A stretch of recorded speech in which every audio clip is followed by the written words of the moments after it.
3 Fragen, 0 Vorbereitung. Und damit herzlich willkommen, Freunde der Sonne. Wir sind Jolien und Sebastian. Ja, wir machen heute wieder ein Format, dass ich Sebastian gleich 3 Fragen stelle, die er noch nicht kennt.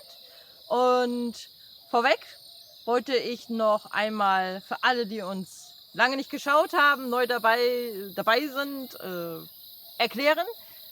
Ich habe 2 Vornamen. Das ist Verena, Jolien. Ja, und ich habe mich 2023 dazu entschieden, am Tag, wo wir zurück nach Deutschland geflogen sind, dass ich ab jetzt Jolien genannt werden will, also bei meinem zweiten Vornamen. Also eigentlich nichts Aufregendes, sondern eine neue Erfahrung. und alle, die sie danach kennengelernt haben, der hat sich immer so vorgestellt. Auch bei Behörden haben wir gesagt, das ist ihr Rufname. Wir haben uns selbst auf seiner Krankenkarte stand, ich glaube, so drauf. Ja. Ja. Gut, ich habe mein Mikrofon dabei, ja, und du bist heute mein Kandidat. Und ich werde einmal noch mal kurz lesen, was ich. Ja, kann ich noch kurz mal erklären. Mhm. Das 3 Fragen, 0 Vorbereitung bedeutet, wir stellen uns gegenseitig 3 Fragen, je Folge der andere dem anderen, also heute meine Frau mir, und ich weiß nicht, was sie mich fragt. Ja, ich weiß es wirklich nicht. Sie haben mir nichts davon gesagt. Also, es gibt Zuschauer und auch im Freundesbekanntenkreis doch immer mal wieder den einen oder anderen, der das Gefühl hat, dass du, Sebastian, hier in Peru an einem Ort bist, vielleicht auch explizit unseren ausgewählten Standort, San Roque de Cumbasa, womit du dich nicht ganz identifizierst oder du dich nicht ganz wohlfühlst. Und ja, jetzt stelle ich dir einfach mal die Frage vor laufender Kamera. Ist Peru etwas, wo du freiwillig hingegangen bist? Fühlst du dich hier wohl? War es mehr Zwang? Habe ich dich zu irgendwas gezwungen? Ja, vielleicht magst du den Zuschauern mal erklären. Ich reiche dir das Mikrofon. Dankeschön. Ja, warte mal, hört man mich? Ja, das ist eine ziemlich schwierige Frage, weil ich könnte meine Frau jetzt ins Boxhorn jagen. Kannst du machen. Ja, ich muss jetzt eingestehen, dass alles ihre Idee war. Ich bin wirklich nur Mitläufer. Nein, Spaß beiseite, ja. Also wir wollen ja authentisch sein und wir sind auch manchmal ein bisschen lustig. Wie soll ich da ausholen? Also die Idee nach Paraguay zu gehen, ich muss da ein Stück weiter ausholen, die ist entstanden durch Recherche aufgrund Einwanderungsbedingungen, ja? Okay. Komm mal ein Stück nach ran, ich weiß nicht, wie Ich glaube, ich bin drauf, ich habe weiter weggestellt. Der Rest der Geschichte ist in unserem Verlauf zu erkennen, wieso wir dann nach Peru gegangen sind. Also das ist ihr geschuldet, in Anführungsstrichen, Schuld will ich nicht sagen. Das kann ich meiner Frau verdanken, ja, dass sie die Freundin, die liebe Vanessa, hier in Peru hatte, mit der sie im Kontakt war und die sie davon überzeugt hat, durch Videos, haben wir in einem anderen Video mal erklärt, kann ich verlinken, wen das interessiert, dass Peru doch für uns die bessere Wahl wäre. Und da sind bei mir sofort auch alle, nicht Alarmglocken, aber das Gegenteil, also Glücksgefühle hochgekommen, weil wir ja unzufrieden waren in Paraguay aus verschiedenen Gründen, die wir schon genannt haben in anderen Videos. Und das war für mich dann, war ich Feuer und Flamme und auch die Reise her war toll. Da werden wir vielleicht mal ein Video drüber machen, weil das haben wir da zu der Zeit aber nicht gefilmt, also nichts veröffentlicht. Aber das war richtig interessant, die Reise von Paraguay nach Peru mit dem Auto durch Bolivien, war richtig toll. Aber jetzt zur ursprünglichen Frage. Als meine Frau krank, also wegen der Krankheit ihrer Mutter, dazu haben wir auch ein Video gemacht, nach Deutschland zurückgehen wollte, ist für mich die Welt zusammengebrochen. Ja? Damals waren wir noch in Aucayacu, also an einem anderen Ort. Das gehört zum Departamento Huánuco, in der Nähe von Cinco María, haben 4 Jahre in etwa da gelebt. Haben uns da wohl gefühlt, hatten allerdings nicht alles. Ja? Es hat der Punkt gefehlt, andere Menschen für uns, deswegen hatten wir damals auch versucht, andere Menschen zu uns zu bringen. Aber ich war wirklich an einem Punkt, wo ich sage, ich habe das ja auch in einem anderen Video mal erklärt, ich bleibe hier, stehe nicht mit. Ja? Ich bleibe in Peru und sie geht alleine, beziehungsweise mit unseren Kindern. Allerdings nach längerem drüber nachdenken oder relativ schnell habe ich festgestellt, das geht nicht. Ja? Ich kann nicht meine Frau und meine Kinder da allein gehen lassen, ich bleibe da hocken. Wäre sehr egoistischer Grund gewesen. Und deswegen bin ich mitgegangen und ich habe mich total unwohl gefühlt in Deutschland die Zeit über. Richtig, ja, es haben auch die Umwelt gemerkt, meine Umgebung. Ja, ich habe auch abgebaut, emotional und so, körperlich auch. Und als dann die Entscheidung traf, wieder herzukommen, da waren wieder alle Tore aufgegangen, da war ich wieder Feuer und Flamme. Aber es ging jetzt ja um den Ort speziell. Der Ort speziell hier ist auch schön. Ich fühle mich ja auch wohl, ja, wie damals auch in Aucayacu. Es hat viele Vorteile, hier zu sein. Ja. Die Nachbarschaft ist offener, mehr nach unserem Wünschen, sage ich mal. Also offener mit Gesprächen, mit ähnlichen Interessen und so. Und wir haben jetzt auch einen total tollen Nachbarn, den Miguel, ja, den Peruaner, der uns jeden Wunsch von den Lippen abliest, mehr oder weniger. Und ich manchmal so ein bisschen Scham habe, weil ich nicht jeden Wunsch immer scheinbar sofort erfülle. Aber das ist toll. Und die ursprüngliche Frage war, ob ich mich hier wohlfühle, ob ich nicht hier sein möchte. Also, ich fühle mich hier wohl. Es ist aber vielleicht auf meinem Level, wo ich hier ganz oben bin, vielleicht nicht ganz oben, ja. Aber es ist ziemlich weit da oben. Das liegt aber nicht an Peru, das liegt auch nicht unbedingt an dieser Gegend hier. Das liegt vielleicht mehr an dem Grundstück, ja, was wir gekauft haben. Da war ich von Anfang an nie so 100% überzeugt von. Aber das liegt nicht an dem Grundstück an sich, sondern das ist nicht ganz das, was ich mir vielleicht darunter vorgestellt habe. Ich hatte immer andere Ideen und andere Vorstellungen und dann auch die Größe. Aber das war halt alles, hier ist alles teurer als da, wo wir erst waren, weil hier eben auch mehr Ausländer sind. Und ich bin nicht sehr abgeschwiffen, aber ich glaube, die Urfrage habe ich beantwortet, oder? Ich will sowieso noch eine Frage hinterher stellen. Und zwar, also es ist jetzt noch nicht die Frage 2, sie beruht auf die erste Frage. Und zwar, wenn du jetzt frei wählen könntest, ich spiele uns mal zurück an dem Tag, wo wir am Essenstisch saßen in Deutschland und wir alle für uns beschlossen haben, dass nachdem meine Mutter verstorben war, und ich glaube, deine Mutter lebte zu dem Zeitpunkt sogar noch. Ja. Aber als meine Mutter verstorben war und ich auch gemerkt habe, wie schlecht es dir ging und dass der Grund, warum wir eigentlich gegangen sind nach Deutschland, somit nicht mehr, das klingt so hart, ne? Ist halt nicht mehr da gewesen, Ja. kam ja schon dann in uns Wünsche auf, auch getriggert, weil auch kurz gefragt worden ist in den Kommentaren, was unsere Kinder gedacht haben oder gesagt haben zu den erneuten Zurückwandern nach Peru. Es wurde getriggert durch die Kinder, indem sie gesagt haben, oh, wisst ihr noch damals, als wir in Peru waren? Und so kam das. Dieses Video sollte schnittfrei bleiben und Sebastian kennt auch immer noch nicht die Fragen, aber bei meinem Handy, womit wir aufnehmen, war ein eingestellter Wecker, der klingelte und der hat das Video unterbrochen. Also, du hast irgendwas gesagt mit extra. Ja, da könnte man ein extra Video zu machen, habe ich gesagt. Ich wollte es anschneiden, hatte ich gesagt schon. Und dann hat es bim, bim, bim, bim gemacht. Und da bin ich hingegangen und da weiß nicht, ob man das einstellen kann, dass die Aufnahme nicht unterbricht. Wäre natürlich clever gewesen, den Wecker auszustellen, aber ich weiß nicht ganz, für was der war. Ja, also als wir dann wieder diesen Freifahrtschein in Anführungsstrichen hatten, haben wir natürlich überlegt und das klingt jetzt vielleicht ein bisschen verrückt, aber wir haben viele Länder durchgespielt im Kopf. Ich werde jetzt nicht so viel davon verraten. Also ich kann eins sagen, ja, was mich hätte angezogen mehr zu dem damaligen Zeitpunkt, das wäre Costa Rica gewesen. Ja, Costa Rica, weil Costa Rica, zumindest in meiner Vorstellung, zu dem, was ich sehe, was ich höre, mehr in die Richtung geht, was ich verkörpern möchte. Ja, da ist mehr Permakultur oder zumindest macht es den Eindruck.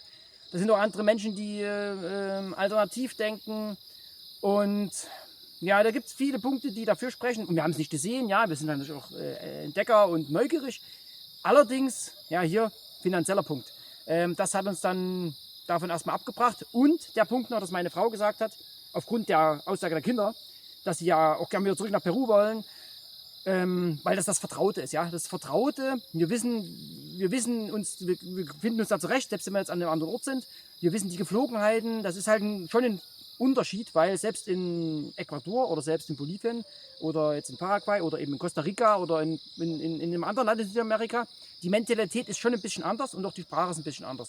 Das wäre jetzt nicht der Hauptgrund für uns gewesen, aber der Grund war halt das Finanzielle. Und eben, dass meine Frau sagte, ja, ich will jetzt was Sicheres haben, ich habe da keine Lust auf Experimente. Ich weiß gar nicht, wenn wir jetzt wirklich finanziell die Möglichkeiten gehabt hätten, ob sie dazu gesagt hätte, das weiß ich nicht, aber darum soll es jetzt in dem Video nicht stehen. Also für mich wäre noch Costa Rica am Rennen gewesen und noch ein paar andere Länder, aber das machen wir gleich ein extra Video zu. Ja, ach so, warte. Ja? Aber in Deutschland wollte ich definitiv nicht bleiben. Ja, das steht fest, weil ich wollte da gar nicht dahin, habe ich ja schon erklärt. Frage Nummer 2. Passt vielleicht sogar, du hast das Finanzielle angesprochen. Was wäre denn, weil einige wissen es vielleicht, die uns schon länger folgen, du hast Kfz-Meister gemacht. Wieso machst du hier nicht einfach eine Werkstatt auf? Ich wüsste es zu mindestens 99%, dass uns die Leute die Bude einrennen. Denn ein deutscher kompetenter Facharbeiter in diese Richtung wird, glaube ich, immer gesucht und gefragt. Denn was hier schnell kaputt geht, sind die Fahrzeuge. Und auch in unserer gemeinsamen Reise, das möchte ich an dieser Stelle erwähnen, ist es mir ein Pleasure, sagt man, glaube ich, ja, an deiner Seite zu sein. Denn du hast bei uns jede Panne, jedes Fahrzeug, was wir betätigt haben, immer repariert. Selbst, dazu müssen wir echt mal ein Video machen. Du hast auch mal MacGyver gespielt, das war echt filmreif. Das war richtig toll. Wir können mal so ein Pannenvideo machen, das ist eine gute Idee. Also wenn ihr unbedingt mal ein Pech und Pleiten-Video, so heißt das, ne? Pleiten, Blech, oh, ist egal. Wenn ihr so ein Video sehen wollt, schreibt das mal in die Kommentare, weil wir haben echt richtig krasse Sachen erlebt. Pleiten, Haben wir nie drüber Pech gesprochen. und Pannen heißt es. Ja, genau. Wenn ihr darüber ein Video sehen wollt, schreibt das mal unten in die Kommentare, diesen tollen Zungenbrecher. Dann schreibt ihr das gleich richtig. Dann gibt es dazu ein Video. Ja, und im Prinzip hast du sogar auch andere Motorengeräte repariert, wie zum Beispiel Mixer, Küchenmaschine etc. Also warum nutzt du nicht einfach diese wundervolle Gabe und ja, machst hier eine Autowerkstatt auf? Weil ich dann inkognito bin. Ja, ich bin nicht so, dass ich, kannst du es auch richten, wenn du willst. Ja, ich mag das eigentlich gar nicht so nach außen tragen. Ja? Bin jetzt so ein bisschen überrascht, dass meine Frau das fragt oder das in den Raum stellt, aber ich bin offen dafür, weil in der Bücherreihe Gespräche mit Gott steht drin, zeig dich, mach dich angreifbar. Ja, ich kann ja mal Nein sagen. Ja? Das fällt mir schwer, fiel mir früher schwer. Das wäre eine Möglichkeit, haben wir auch darüber gesprochen. Allerdings, der Punkt ist der, wenn ich das jetzt hier anbieten würde, würde ich dafür viel Zeit meines Tages geben und würde dafür trotzdem nicht die Entlohnung vielleicht erhalten, die ich mir wünschen würde, ja? Weil eben das Lohngefälle hier in Peru nicht so ist wie in Deutschland. Und selbst da habe ich damals jetzt nicht einen Reibach gemacht, ja, mit der Arbeit, ja? Weil ich im Osten gelebt habe, in Sachsen, und da war die Bezahlung zur damaligen Zeit nicht besonders gut. Und der nächste Punkt ist noch der, dass ich schon seit vielen Jahren raus bin, ja. Ich mache unsere Dinge alles, ich interessiere mich weiterhin dafür, aber diese ganze neue Technik, ja, alles was, also ich sag mal so, für mich hat es dann aufgehört, alle Fahrzeuge ab 2000 war für mich, ich sag mal jetzt Schrott, ja, weil da ging es mehr um die Elektronik, um die ganze Vernetzung, und ich weiß gar nicht, was bei den neuen Fahrzeugen jetzt so alles drin ist, ja, weil ich mich damit nicht mehr beschäftige. Ich bin immer aufgeblüht bei älteren Dingen, bei älteren Fahrzeugen. Ich habe da ja auch, meine Autos waren eigentlich immer älter als 2000, möglichst noch älter, ja. Und mein ältestes Fahrzeug, was ich damals hatte, das war sogar älter als ich selber, ja, das war aus 1977, ein alter Passat. Und ich muss wieder zur Frage zurückkommen, ich schweife halt öfters ab.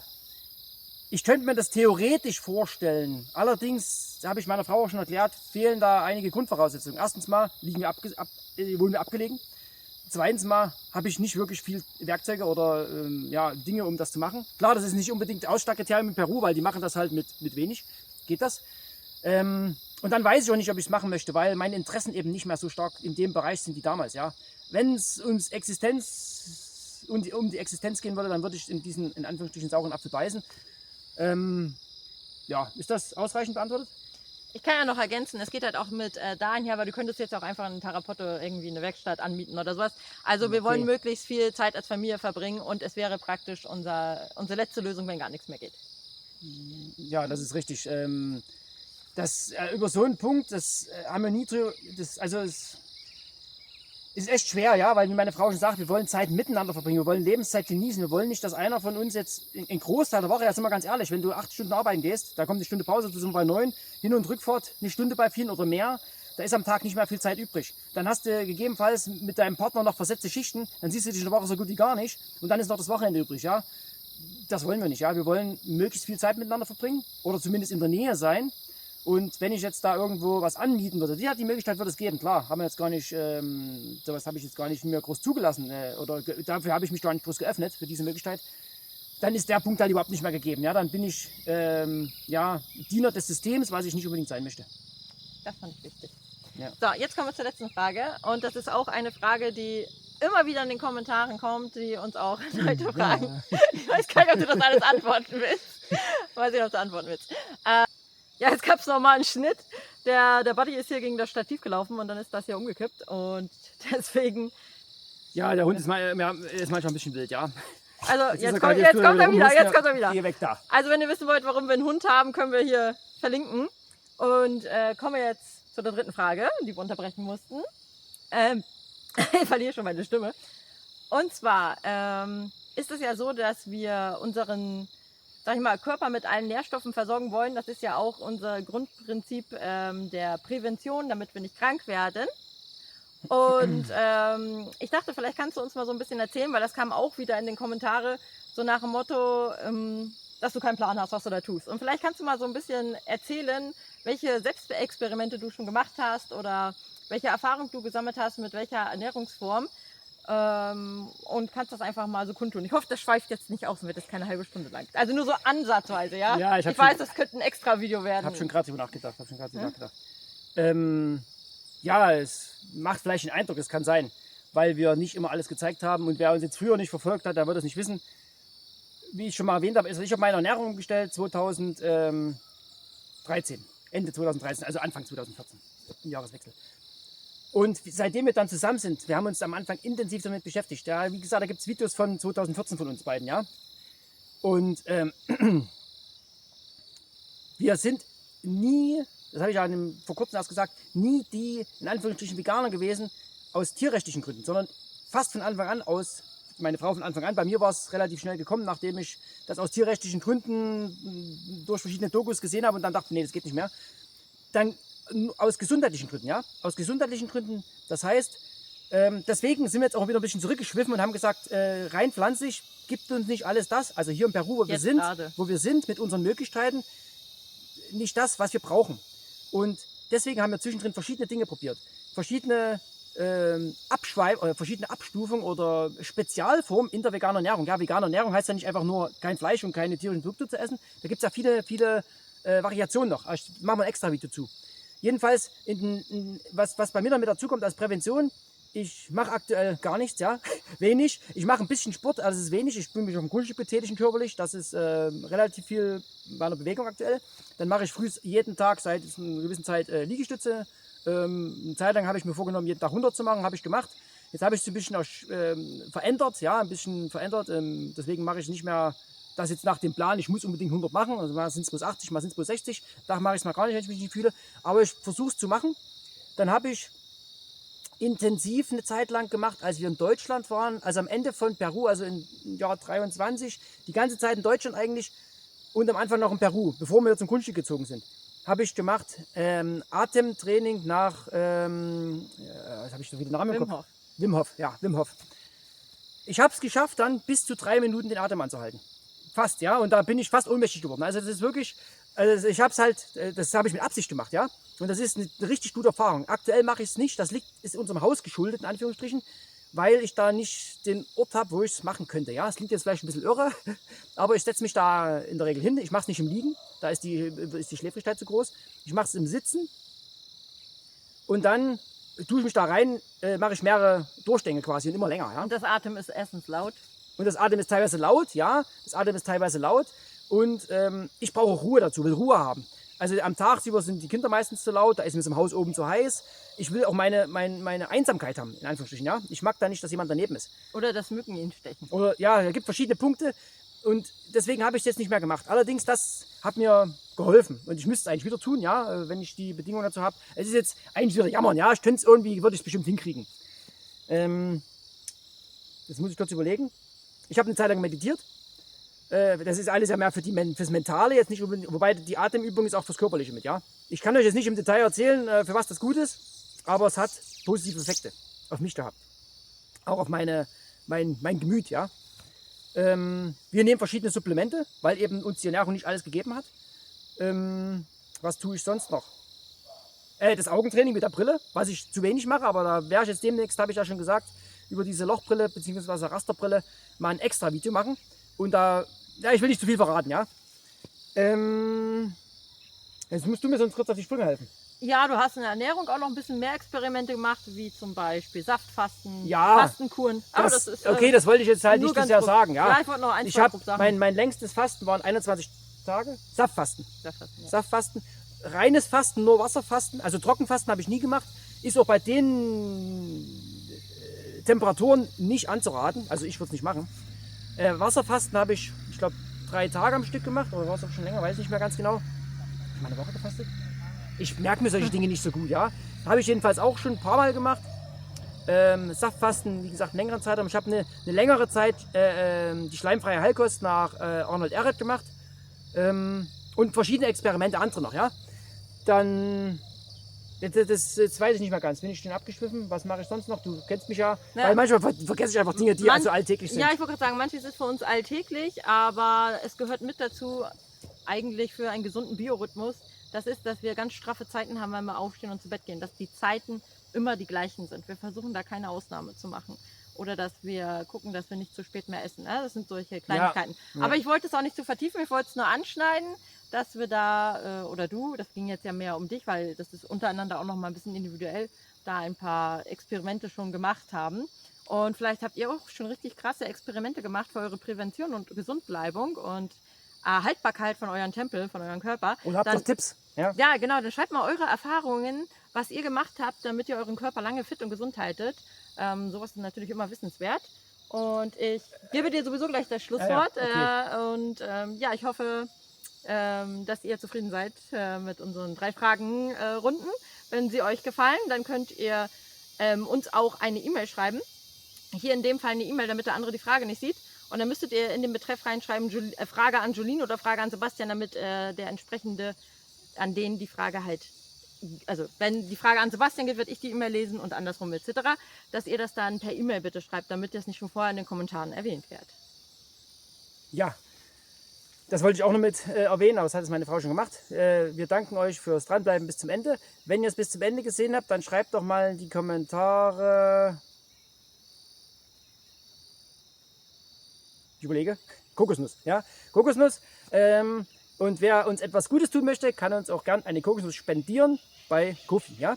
Vielen lieben Dank für eure Treue oder für euer Interesse an unserem Leben, ja, möchte ich sagen.